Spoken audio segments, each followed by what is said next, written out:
All right, so this practice problem is going to look at a situation where we have a car on a bridge that's being suspended by a cable at one end. So suppose this 900 kilogram car is halfway between the hinge and the cable. It's not real drawn well, but let's just assume it's halfway of this 9-meter long bridge. The center of mass of the bridge is located 1.2 meters, I'm sorry, not 1.2, 1.5 meters. It's 1.5 meters from the hinge. So it's not evenly distributed. The center of mass is 1.5 meters from the hinge. We want to find the force in the cable at the end of that bridge as well as the force of the hinge. So both the magnitude and direction that the hinge is exerting on the bridge. All right, so in order to do this, we're going to do a torque analysis and an extended free and a force analysis. We'll have to use both. So we're going to start with the torque analysis. So we'll draw a free body diagram of the bridge, and we'll look at the forces acting on that bridge. First, we have the hinge. Now, we don't know the direction that the hinge is acting on the bridge, but we do know that every force can be broken up into horizontal and vertical components. Now, one of those components may be zero, but we can always identify forces in their horizontal and vertical components. So we're going to do that with the hinge. It's acting here at the end, and let's guess that there is a vertical component of the hinge, so the hinge vertical. And I'm going to say there is a horizontal component of the hinge pointing to the right. So I'm just guessing. It's not a bad guess, but I'm going to make a guess that the vertical component is pointing up and the horizontal component is pointing to the right. If my guess is incorrect, the physics will tell me. It'll give me an opposite direction for what I've given. So I can use this as my guess. All right, we also have the force of gravity acting on the bridge. We're told that that center of gravity is not halfway like a uniformly distributed object, but is 1.5 meters. So this is the force of gravity on the bridge. We know that the car is acting on the bridge. It's halfway, and so here is the force of the car on the bridge. And we know that there's the force of the cable on the bridge, and that is acting in this direction. We'll call that a tension T. So these are all of the forces acting on our bridge. Let's look then at the torque exerted by each one and do a torque analysis. So to do a torque analysis, we have to identify a pivot point. I'm going to identify this location as the pivot point. Why do I choose that? We want to be strategic when we're identifying our pivot point. Well, in this case, I don't know the force of the hinge. I know the force of gravity because I have the mass. I know the force of the car because I have the mass. I don't know the tension in the cable, but that's one of the things I'm interested in. So I want to have one unknown. By putting the pivot point at this location, I eliminate the two other unknowns that I have. They're at the radius they're at the pivot point, so there's no radius. So the net torque, or the torque caused by each one of those, will be zero with no radius. So that's going to help me out in my torque analysis. So let's go forward with that torque analysis. We'll look at torque number 1. So that's the force of gravity of the bridge times the radius of force 1 times the sine of the angle for force 1. So what's the force of gravity acting on the bridge? Well, the force of gravity acting on the bridge is its weight. So we have 2,500 times 9.8. What is the radius? Well, that's the distance between the pivot point and that force. So there's R1. That we're given in the problem as 1.5 meters. And then the sine of the angle. So we take our hand, we extend the radius, we curl to the force. So there is theta 1, and that is negative 90 degrees. All right, so torque number 1, if we calculate that out, that is equal to minus 36750 Newton meters. Should it be negative? Yeah, that force would cause the object to rotate in the clockwise direction, which is a negative torque. Okay, how about torque number 2? Well, that's the torque due to the car times radius 2 times the sine of the angle. Well, the torque due to the car is the weight of the car. So that's 900 times 9.8, the mass times gravity. It's halfway along this 9-meter bridge. So that's 4.5 meters for its radius. So the distance between the pivot point and this force is going to give us that R2. All right, so then we have the sine of the angle. And what is my angle? Well, again, we extend that radius, curl to the force. That is theta 2. And so that 2 is minus 90. All right, when I calculate this out, I get a force of negative 39,690 Newton meters. Again, I expect it to be negative because this would cause that object to rotate in the clockwise direction. All right, the next force we have is the force from tension T. So we will look, torque. We will look at that torque. That's the tension times the radius 3 times the sine of angle 3. And once again, I do this sometimes. I look at my picture and it's not written in the notes. This angle is given. This is 40 degrees. So that angle is indeed given to us in the problem. All right. So I don't know the tension T, but the radius for this last force here on the end is the entire length of our, that's into the word, so let's do it down here. It's the entire length of our bridge is radius 3. So that is 9 meters long times the sine of the angle. So that same idea, we extend and curl. So we would extend this radius, curl to the force. That's angle 3. If this is 40 degrees, this is 140 degrees. So we have the sine of 140 degrees.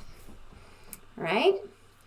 So I don't have tension T, so this gives me 5.79, 9 times the sine of 140 times T. And that comes back as a positive number. Well, that's good because this tension T is pulling that bridge in the counterclockwise direction, which is a positive torque.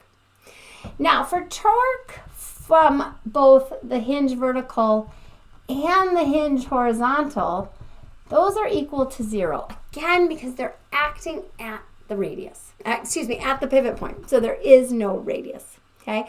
So we're not going to walk through those each. We just know that those torques are equal to 0.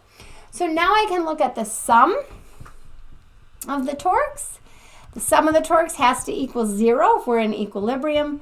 So we have minus 36750 minus 39690 plus 5.79 times my tension T.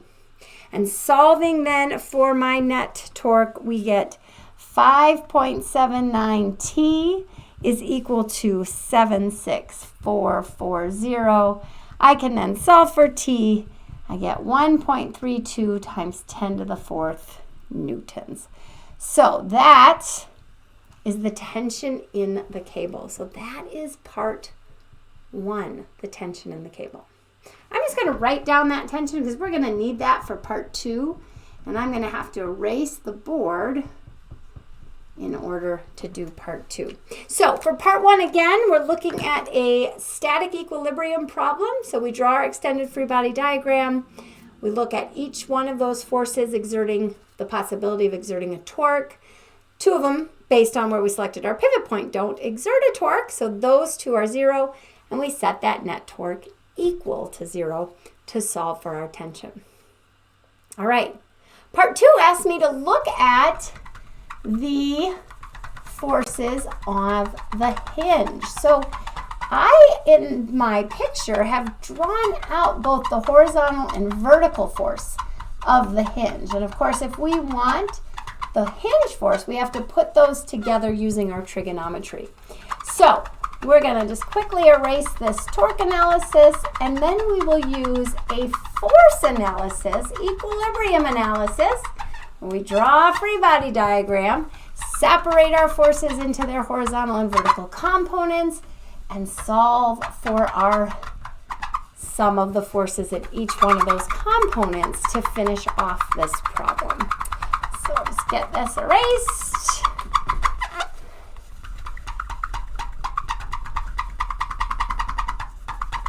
All right. So we're going to now look at all of the forces acting in our free body diagram. So the same 5 forces we drew on our extended free body diagram are going to show up on our free body diagram. Okay, so if we draw then a free body diagram, here is our dot. We have the force of gravity. We know that that acts straight down. That's the force of gravity of the bridge. We have the force of the car. That also acts straight down. So this is the force of the car. We have the tension force. That acts up and to the left. There's my force T. And then we have the horizontal and vertical forces of the hinge. So there's the hinge vertical. Here's the force of the hinge horizontal. So those are my same 5 forces as in my extended free body diagram. So following the process that we use to analyze forces in equilibrium, I'm going to keep my numbers consistent. So the force of gravity of the bridge was 1, the car is 2, the tension is 3, vertical is 4, and horizontal is 5, just to be consistent. We're going to break these up into their horizontal and vertical components. So we have 5 forces that we have to analyze. Force number 1 is purely vertical.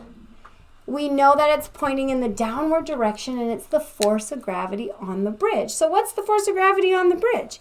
Well, we know that the mass of the bridge is 2,500 newtons times my 9.8. I get a vertical force of negative 24,500. All right, force number 2, no horizontal component. It's in the downward direction. We have a mass of 900 times a, sorry about that, 9.8 meters per second, mass times gravity. That gives us a force of minus 88.20. All right. Force number 3, that is our tension force. So that has a horizontal component and a vertical component for that force T. So what is our horizontal component? Well, we know it's pointing to the left. Remember, this is 40 degrees. That's this angle here. We know it's pointing to the left, so that's going to be equal to negative 1.32 times 10 to the 4th. Oh, I'm running out of room. I'm just going to erase this here. And I'll put out the values. So my value of 1.32 times 10 to the 4th times the cosine. And if I use that angle 40, I need to be explicit about that direction, that negative force, because it's pointing to the left. All right, similarly for the vertical direction, I have 1.32 times 10 to the 4th times the sine of 40, and it's pointing up, so that indeed is going to be positive. So unless I'm using that regular coordinate system, I need to be very careful about my directions. And so since I didn't use relative to the x-axis, I have to be careful about my direction. All right, so that's force number 3. Force number 4 is my vertical hinge force. So there's no component horizontally and this is the force of the hinge in the vertical direction. And force number 5 is the force of the hinge in the horizontal direction and no vertical component. So now I'm separating my forces into their horizontal and vertical components. I can then sum these forces. Horizontally are n equals 0, and the sum of the forces vertical are going to equal 0 because we're in equilibrium. So I have minus negative 1.32 times 10 to the 4th times the cosine of 40 plus the force of the hinge horizontal is going to equal 0. That gives me my force of the hinge horizontal is equal to 1.011 times 10 to the 4th newtons. All right. And vertically, I have minus 24500 minus 8820 plus 1.32 times 10 to the 4th. Nope.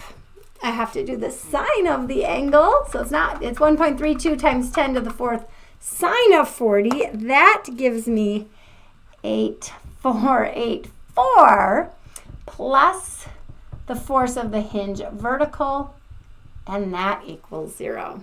So when I solve for the force of the hinge vertical, I find that to be 2.48 times 10 to the 4th newtons.